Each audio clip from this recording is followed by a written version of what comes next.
How to fix PayPal payment pending status in app. Let's get started. First thing you want to do is check the reason for pending. Open PayPal app, tap Wallet, then Activity and click on the option Transaction. Look at the status message. Waiting for authorization, e-check or order pending.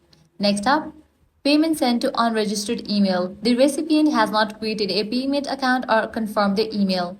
Ask them to sign up or verify their email. If you have paid via bank, it may take 3 to 5 business days to clear. Wait for it to process or use a card next time for instant payments. Unclaimed payment. The recipient has not accepted or does not have PayPal set up to auto accept. The recipient must manually accept the payment or you can cancel it if it hasn't been claimed. Open the transaction, tap cancel.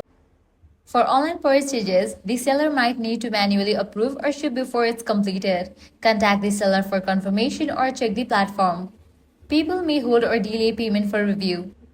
Nothing you can do. People complete this within 24 to 72 hours. So these are some fixes for people payment pending status on app. If this guide helped you out, do not forget to like, share and subscribe.